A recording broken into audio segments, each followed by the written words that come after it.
여기는 예산군 대흥면 내 있는 그 대흥동원입니다. 저기는 의전 형제 동상이 있고요. 여기는 옛날 1962년도 그 교과서에 나왔던 그 볕단을 나르던 의전 형제 이야기가 있는 그 의전 형제가 실제로 살았던 그 고장입니다. 이순 형제가 이곳에서 이 마을에서 살았다고 하는데요.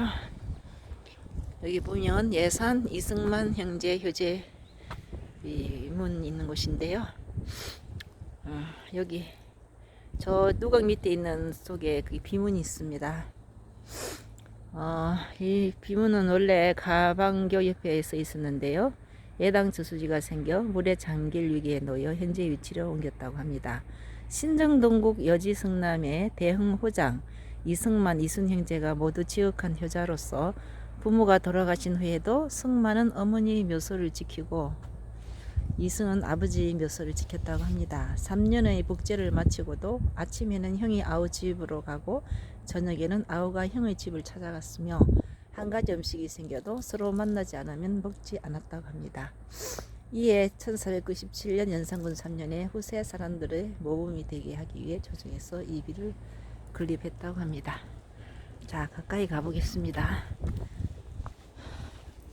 여기 안에 들어있는 이게 효제비인데요. 이 효제비가 예당 저수지 1978년도에 가물었을 때 당시 봇물을 막는 봇들로 농부가 사용하고 있었는데요. 자세히 보면 글씨 같은 게 살짝 보이긴 합니다. 이 갑골문자라고 하는데요. 이 174자 이 글씨를 해독하면 당시 그 세종대왕 때 이 고장에 살았던 이승만 이순 형제에게 상을 내렸다고 합니다. 그래서 여기서 내려가면요 의지원 형제 공원이 있습니다. 자, 그리고요 여기는 대흥동원인데요. 대흥동원 옆에 이게 300년 된 콘도 티나무가 있습니다. 이 대흥동원은요 조선시대의 그 현감이 청무를 집행하던 곳인데요. 이 느티나무의 유래가 많아요. 보통 대흥동원 옆에 느티나무가 심겨져 있는데요. 예전에 이 중앙길을 타고 가마나 말을 타고 오시는 분들 이 간청의 써물을 보기 위해서 왔다가 말을 여기 묶어 놓는 그런 장소로 사용하게 됐다고 합니다. 여기 대흥동원 입구에 임성아문이라는 현판이 걸려 있는데요. 이미 사는 곳이라 해서 임성아문이라는 현판이 걸려 있습니다. 자, 대흥동은 건물이 굉장히 단아하면서도 위용이 갖춰져 있죠. 저기 이 대흥동원의 지붕은 조선시대 팔짝 형식으로 지붕끝이 살짝 들어 올린 형태입니다. 그리고 앞에 기둥과 기둥 사이를 한 칸이라 부르는데요. 정면 6칸, 측면 2칸에서 2, 6, 12, 12량의 대흥동원이라 보시면 됩니다. 이 대흥동원요 최초 1407년에 건립되었고요. 이곳에서 한 1km 떨어진 곳에 대흥향교 1405년 조선 태종 때 건립되었죠. 같이. 그런데요, 이 건물이 1919년도에 일제강점기에 대흥면사무소로 개조하여 사용하다가 이후에 1978년도에 해체 보수하여 오늘에 이르고 있고요. 저기 대흥면사무소는 저 오른쪽으로 옮겨져 있습니다. 대흥면사무소가 있던 자리는요, 원래 이골 현감께서 살림집으로 사용했는데요. 서원이라 불렸고요. 동헌은 동쪽에 있다서 동원이라고 불려졌다고 합니다. 자, 이 대흥동원 뒤에는요, 저 멀리 봉수산이 보이고 있습니다. 봉수산, 백제 부흥의 마지막 그쯤지죠. 보통 백제는 610년 사비성에서 의자왕의 항복으로 막을 내렸다고 하지만요. 그 이후에 백제 유민들과 또 일부 그 백제의 장군들이 저 봉수산에 올라가서 임종성을 지키며 나당연합군과 격렬한 격전을 벌였던 곳이고 660년 이후에 3년 동안 항전을 벌였던 것으로 백제부흥의 마지막 끝점지를 합니다. 자, 저곳에 그 오래전에 그 우리 복신 의제왕의 조카 복신과 또 부여풍 의제왕의 아들이죠. 일본에 가 있던 아들, 그리고 저 봉수산에 있는 대련사의 당시 조지선임이었던 성녀 도침, 세 분이 장군으로서 그 백제 이민들과 함께 나당연합군과 항전을 했는데요. 처음에는 성성장구했지만 나중에는 내분이 일어나서 결국 멸망의 길로 가게 되었는데요. 처음에 복신, 의제왕의 조카 복신이 성녀 도침이 나우된다고 복신께서 아프다고 들어놓아서 신화를 시켜서 성녀 도침이 병문안을 오게 합니다. 그때 성녀 도침이 복신을 병문안 왔을 때 아픈 척 누워있던 복신께서 일어나서 칼침을 넣습니다. 그래서 성녀 도침이 죽었고요. 결국은 복신도 부여풍에게 칼침을 맞아 죽습니다. 자, 이 항아리는요,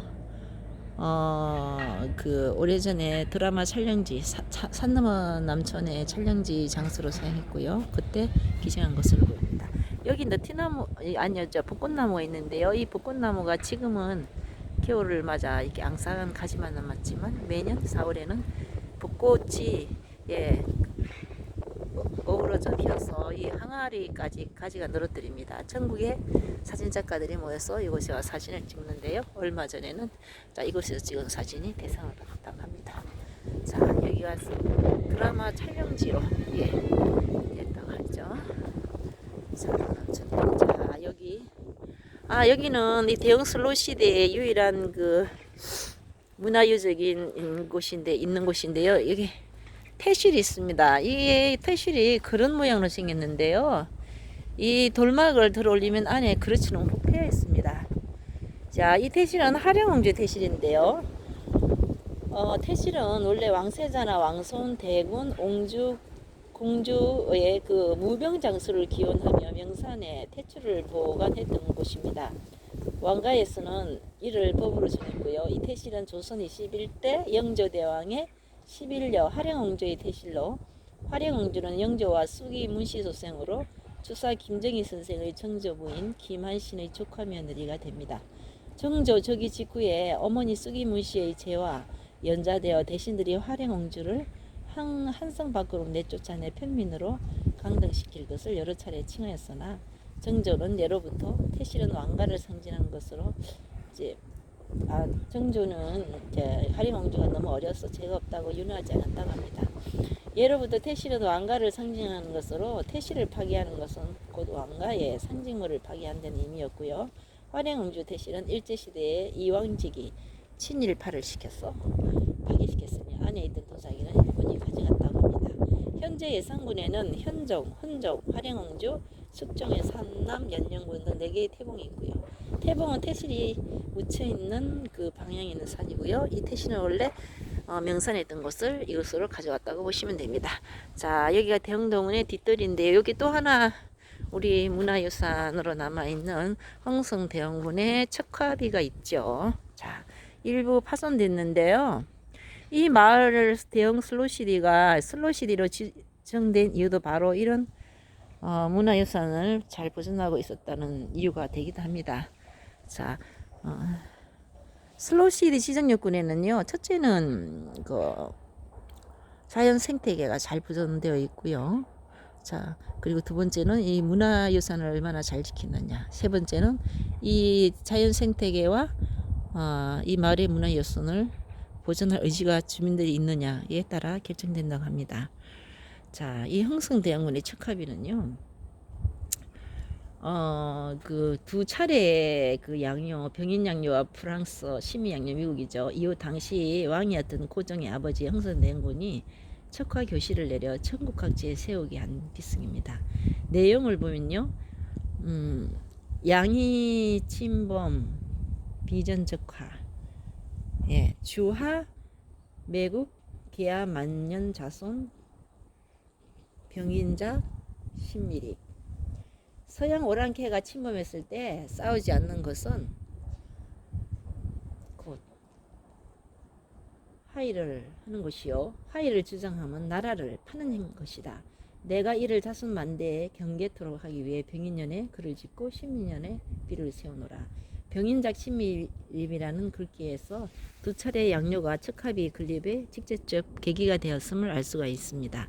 이를 통해 흥선대원군은 서양 세력과의 직접적 대결에서 자신감을 가지게 되었고요, 본격적인 통상 수교 거부 정책을 펴게 됩니다.